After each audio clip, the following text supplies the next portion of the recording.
Indonesia kembali berduka. Kali ini banyak sekali tenaga medis, terutama perawat, sejawat-sejawat saya di seluruh tanah air, di penjuru negeri ini meninggal akibat mereka menangani pasien COVID-19. Dan yang lebih parahnya lagi, banyak stigma negatif bagi kita tenaga kesehatan maupun perawat, sampai diusir dari kos,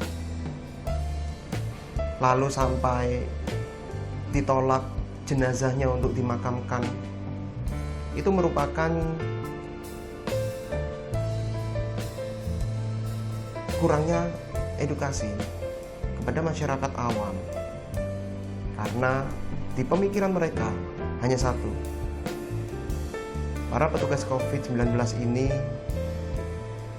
akan ditakutkan untuk menularkan corona juga, dimana edukasi tentang kesehatan ini sangatlah dibutuhkan oleh banyak masyarakat di era sekarang, di saat COVID-19 menyerang negeri kita tercinta Indonesia. Masih bersama saya Ricky Wirawan, Alimadia Keperawatan. Saksikan terus video ulasan saya terkait apakah jenazah pasien COVID-19 ini akan bisa menularkan COVID-19 kepada orang lain. Bersama di dalam channel saya, yaitu Ricky Wir.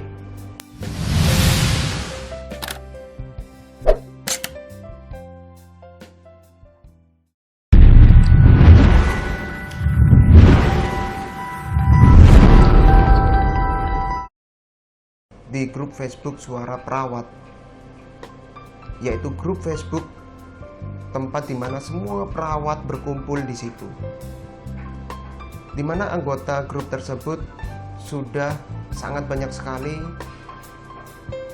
dan mayoritas adalah perawat. Ada beberapa juga penyusup juga. Yang menarik perhatian saya, ada sebuah postingan dari salah satu sejawat dan sempat mengebohkan pemberitaan di Indonesia, yaitu jenazah perawat Satgas COVID-19 di salah satu rumah sakit di Semarang ditolak oleh ketua RT setempat untuk dimakamkan sampai 3 kali, dan akhirnya jenazah perawat tersebut dimakamkan di belakang rumah sakit. Ya Allah, tahan anakku, maafkan saya ya.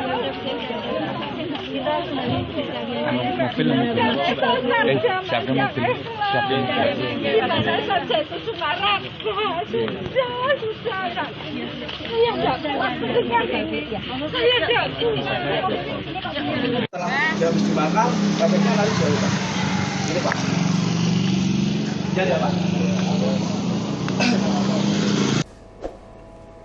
Anggapan tentang perawat yang meninggal akibat COVID dan jenazahnya sangat ditakuti. Sangat banyak orang awam yang memikirkan hal tersebut bisa menularkan ke mereka. Namun faktanya, yang pertama, jenazah tersebut tidak bisa batuk atau bersin. Otomatis tidak akan ada droplet yang beresiko tinggi untuk menyebabkan kita terjangkit virus itu juga. Yang kedua, asalkan kita tidak kontak langsung dengan jenazah, maka aman bagi kita. Yang ketiga, virus tidak bisa terbang, tapi bisa menempel di ambulan ataupun tempat-tempat lain. Yang pasti jangan sampai menyentuh petugas atau objek yang ada di sekeliling jenazah tersebut. Kalau Anda takut jika jenazah menular ke Anda, berarti Anda harus menonton video saya. Lantas ketika itu PPNI langsung bergerak. Persatuan Perawat Nasional Indonesia langsung bergerak untuk mengatasi hal tersebut dan dilakukan mediasi antara ketua RT yang menolak pemakaman jenazah perawat tersebut diundang ke kantor untuk memberikan statementnya terhadap apa sih yang membuat dia menolak jenazah perawat tersebut. Dan wakil RT 06 Desa Swakul, saya meminta maaf kepada keluarga besar almarhumah yang kemarin sempat tidak jadi dimakamkan di Swakul. Secara pribadi, secara internal saya menyesal sekali, saya mohon maaf sekali, tapi saya tidak punya daya karena semua itu aspirasi dari warga dan saya hanya berkewajiban untuk berkoordinasi kepada perangkat desa saja, Pak. Mungkin sebenarnya seperti itu. Sekali lagi saya mohon maaf sekali lagi. Sangat banyak orang, sangat banyak sejawat yang langsung mem-WA atau menchat si orang tersebut untuk melakukan klarifikasi, dan saya pun sempat untuk ngechat beliau, dan saya sebenarnya ingin memasukkan langsung ke karya saya ini di video ini, namun beliaunya ini nomornya aktif tapi tidak dibaca sama sekali. Saya yakin sangat banyak orang, terutama perawat, yang langsung menggeruduk atau menyerbu WhatsApp dia ataupun telepon dia ataupun apalah. Dan menurut saya orang seperti itu perlu diberikan edukasi yang sangat mendalam. Apalagi saya rasa orang tersebut sudah tahu sedikit banyaknya tentang dunia medis karena istrinya juga perawat. Namun apakah pantas seorang ketua RT melakukan hal tersebut? Padahal sejatinya seluruh warga atau kampung atau berada di suatu tempat apapun, warga kampung atau warga perumahan yang KTP-nya di situ, dia berhak untuk dimakamkan di wilayahnya. Dengan kejadian ini, kita semua harus mewaspadai adanya provokator-provokator yang masih belum mengetahui tentang edukasi pendidikan medis. Dan yang pasti jangan pernah percaya dengan orang-orang yang berstatement tentang medis namun dia tidak memiliki background tentang medis. Saya pun langsung terkejut dengan ungkapan dia, hanya meminta maaf, dan kita lihat saja nanti ke depannya apakah cukup saya minta maaf hanya seperti kata-kata itu yang bisa mengakibatkan semua orang memberikan maaf kepada dia. Apakah tidak ada tindakan yang lebih tegas lagi untuk memutus mata rantai orang-orang yang seperti itu? Kalau menurut saya, jika hanya cukup minta maaf ataupun permintaan maaf di video ataupun permintaan maaf di materai yang seharga 6.000, berarti harga diri perawat se-Indonesia hanya seharga Rp6.000. Anda bagi perawat yang melihat video ini, mari kita gunakan pita hitam di lengan kiri sesuai anjuran PPNI untuk memberikan rasa duka kepada perawat-perawat, teman-teman kita, sejawat kita yang meninggal akibat pandemi virus corona ini. Dan saat inilah saat yang terpenting bagi kita harus saling menguatkan diri satu sama lain. Di seluruh rumah sakit di Indonesia, walaupun faktanya APD ini kurang, namun seluruh rumah sakit mengupayakan semaksimal mungkin untuk memberikan APD yang lengkap sesuai dengan SOP yang ada. Dan protokol yang dilaksanakan kita sebagai perawat ini sangat-sangat penting bagi kita, karena kita juga mempunyai kehidupan di rumah, kita mempunyai keluarga di rumah, kita mempunyai anak, kita mempunyai istri, suami.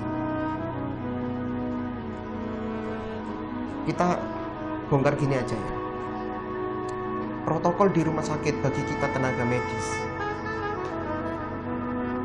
yang harus dilakukan pertama, kita menggunakan baju biasa ketika bepergian, ketika kita menuju ke tempat kerja.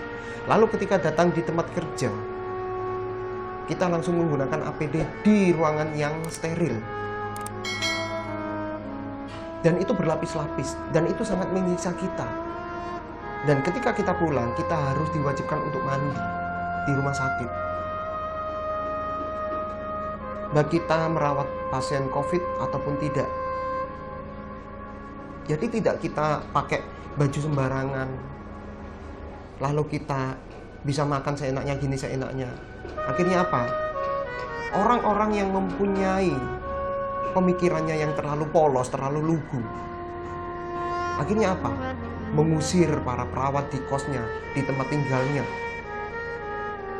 Stop diskriminasi perawat. Inilah kebiasaan orang Indonesia, di mana pasar masih ramai, warkop masih ramai, banyak himbauan, banyak yang mengatakan aturan dibuat untuk dilanggar. Namun ketika Anda menderita corona, Anda bingung setengah mati. Siapa yang Anda mintain tolong? Petugas medis. Ya kita-kita, para perawat, para dokter. Kalau seumpama Anda coba pikirkan, Anda menolak jenazah atau Anda menolak perawat yang tinggal di lingkungan Anda. Saya balikkan, itu terjadi pada Anda. Anda terkena positif corona, lalu Anda ditolak berobat di rumah sakit. Bagaimana perasaan Anda? Itulah yang kami rasakan. Walaupun itu tidak terjadi pada saya, itu terjadi pada teman sejawat saya. Dan saya juga merasakan itu. Jadi intinya, stoplah. Saya tekankan lagi, stop diskriminasi pada petugas kesehatan.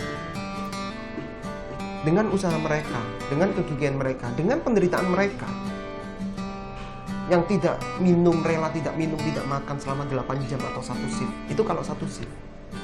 Saya mohon kepada Anda semua, jika Anda belum mengetahui tentang segala sesuatu tentang corona, jangan langsung menjadi diskriminator.